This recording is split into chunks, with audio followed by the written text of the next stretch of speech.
Assalamualaikum warahmatullahi wabarakatuh. Salam sejahtera untuk kita semua. Perkenalkan, nama saya Rizkyanti dari Program Studi Manajemen Keuangan Syariah, Fakultas Ekonomi dan Bisnis Islam, Institut Agama Islam Negeri IAIN Parepare. Teman-teman sekalian, pada kesempatan kali ini perkenankanlah saya untuk memaparkan terkait dengan tugas UAS mata kuliah Manajemen Keuangan Syariah, di mana di sini saya memilih opsi kedua, yaitu fungsi manajemen keuangan berdasarkan perspektif konvensional dan perspektif syariah. Langsung saja kita masuk pada pembahasan kita. Jika berbicara mengenai sistem operasional yang diterapkan Bank Syariah, semua kegiatan operasional yang dijalankan di Bank Syariah akan dilakukan berdasarkan ketentuan yang telah dikeluarkan melalui fatwa MUI yang diambil berdasarkan ketentuan-ketentuan syariat Islam. Sementara dalam bank konvensional, hal tersebut tidak berlaku. Bank konvensional dijalankan berdasarkan standar operasional perbankan yang telah ditetapkan pemerintah dan tunduk pada aturan hukum yang berlaku di Indonesia.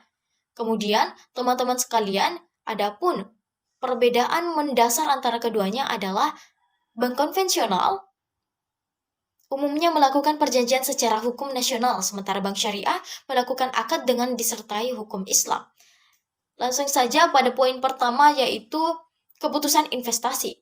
Keputusan investasi berhubungan dengan masalah bagaimana manajer keuangan mengalokasikan dana saham bentuk investasi yang akan mendatangkan keuntungan di masa yang akan datang. Bentuk dan komposisi investasi akan mempengaruhi dan menjunjung tingkat keuntungan masa depan.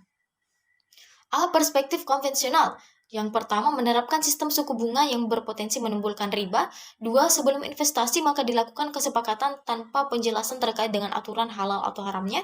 Ketiga, tujuan utamanya adalah untuk memperoleh keuntungan sebesar-besarnya. Sementara yang kedua adalah perspektif syariah, di mana perspektif syariah ini memiliki 3 poin utama sebagaimana perspektif konvensional. Yang pertama ialah dalam perspektif syariah, aspek material atau finansial, aspek kehalalan, aspek sosial dan lingkungan, dan aspek pengharapan ridha Allah Subhanahu wa Ta'ala, di mana menerapkan sistem bagi hasil yang bebas dari unsur riba. Yang kedua, diawali investasi melakukan akad dan terdapat kejelasan aturan dan bagi hasil. Dan yang ketiga adalah tujuan utamanya untuk mencapai ridha Tuhan, dan dengan adanya kerjasama dengan manusia dapat mendatangkan keuntungan yang lebih baik. Keuntungan di sini berasal dari kerjasama antara pihak yang terkait dengan manajemen ataupun pihak syariah itu sendiri. Nah, teman-teman sekalian, di sini tujuan utama daripada bank syariah bukanlah untuk mendapatkan keuntungan, melainkan di sini tujuan utama dari bank syariah adalah memberikan kebajikan sosial dan pemberdayaan masyarakat, dan dari pemberdayaan masyarakat itulah didapatkan keuntungan untuk perusahaan itu sendiri. Jadi jelas bahwasanya perbedaan antara konvensional dan syariah nampak jelas bahwa perbedaan utamanya terletak pada tujuannya. Dengan tujuan yang berbeda, tentunya ada mekanisme yang berbeda pula. Islam di sini mengajarkan bahwasanya kita harus melakukan sesuatu yang dapat memberikan manfaat bagi sesama kita, bukan hanya untuk pihak kita sendiri. Dan itulah yang diterapkan pada ekonomi ataupun bank syariah. Kemudian yang kedua adalah keputusan pendanaan. Keputusan pendanaan adalah keputusan yang berkaitan dengan bagaimana perusahaan dapat mendapatkan dana atau modal, di mana dalam hal ini manajer keuangan dituntut untuk mempertimbangkan dan menganalisis kombinasi sumber-sumber dana yang ekonomis bagi perusahaannya. Tujuannya adalah agar perusahaan mampu membiayai kebutuhan investasi dan kegiatan usahanya. Perspektif konvensional, dana bersumber dari bank itu sendiri, yaitu setoran modal pemilik saham dan laba ditahan, ataupun dari masyarakat, yaitu penetapan suku bunga atau berupa tabungan, giro, deposito, dan lembaga lainnya. Yang kedua, perspektif syariah, dana bersumber dari modal inti dan kuasi ekuitas, di mana modal inti berasal dari para pemilik bank yang terdiri dari modal yang disetor oleh para pemegang saham, cadangan, dan laba ditahan, sementara kuasi syariah dalam hal ini di mana dana bersumber dari modal inti dan kuasi ekuitas, di mana modal inti berasal dari para pemilik bank yang terdiri dari modal yang disetor oleh para pemegang saham, cadangan, dan laba ditahan, sementara kuasi ekuitas merupakan dana-dana yang tercatat dalam rekening-rekening bagi hasil. Yang ketiga, keputusan dividen.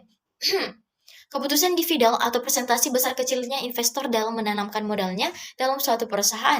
Oleh karena itu, bagi hasil dan dividen merupakan bagian yang sangat diharapkan oleh investor dan pemegang saham. Keputusan ini merupakan keputusan manajemen keuangan untuk menentukan besarnya presentasi laba yang dibagi hasilkan kepada para investor dan pemegang saham. Bentuk stabilitas bagi hasil dan dividen yang dibagikan. Yang pertama yaitu perspektif ataupun pandangan konvensional. Bank konvensional jelas dikatakan dalam Undang-Undang Nomor 10 Tahun 1998 bahwa bank konvensional menjalankan usaha secara konvensional dan memberikan keuntungan dalam jumlah tertentu dalam bentuk suku bunga bagi nasabahnya. Suku bunga ini akan diatur berdasarkan ketentuan yang dikeluarkan pihak pemerintah melalui lembaga keuangan dan perbankan, di mana besaran suku bunga tersebut haruslah menguntungkan pihak bank. Sebab keuntungan inilah yang juga akan digunakan untuk menjalankan seluruh kegiatan operasional di bank konvensional. Yang kedua adalah pandangan syariah. Bank syariah tidak menerapkan sistem bunga pada layanan mereka. Bank ini dijalankan berdasarkan syariat Islam. Penerapan bunga dilarang dan tidak terjadi dalam bank syariah. Sebab hal tersebut dianggap tidak sesuai dengan syariat Islam, di mana bank syariah menggunakan sistem bagi hasil dan mendapatkan sejumlah keuntungan dari sistem tersebut. Keuntungan inilah yang kemudian digunakan pihak bank selaku pengelola untuk membiayai seluruh kegiatan operasional perbankan yang dijalankan bank syariah. Nah, teman-teman sekalian, berikut ini saya telah menampilkan terkait dengan perbedaan antara suku bunga dengan sistem bagi hasil. Ini dia perbedaan antara sistem suku bunga dan bagi hasil. Nah, setelah itu teman-teman bisa melihat sendiri dan mempertimbangkan apa perbedaan antara keduanya. Kemudian langsung saja kita masuk pada pembahasan yang keempat, yaitu keputusan zakat perusahaan. Zakat adalah ajaran agama yang berkaitan dengan keberhasilan seseorang di dunia dan akhirat. Besarnya zakat yang dikeluarkan oleh perusahaan menunjukkan bahwa perusahaan tersebut telah berhasil dalam bisnisnya. Terkait dengan pandangan konvensional dan syariah terkait dengan zakat perusahaan. Zakat perusahaan bagi bank konvensional tidak diberikan kewajiban untuk membayar zakat. Namun demikian, bank konvensional masih diberikan kesempatan untuk membayar zakat apabila mereka berkenaan untuk melakukan hal tersebut. Sementara pada perspektif syariah, kewajiban mengelola zakat merupakan fungsi dan peran yang melekat pada bank syariah untuk memobilisasikan dana-dana sosial seperti zakat, infak, dan sedekah. Artinya, bank syariah wajib mengelola zakat dalam arti wajib membayar zakat, menghimpun, mengadministrasikannya, dan mendistribusikannya.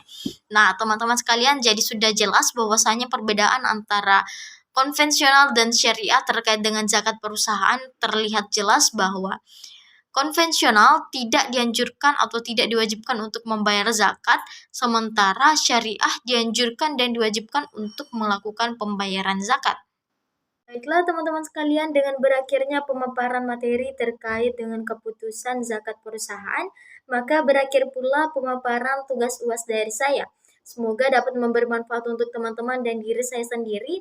Akhir kata, yakinkan dengan iman, usahakan dengan ilmu, dan sampaikan dengan amal. Yakin usaha sampai. Wassalamualaikum warahmatullahi wabarakatuh.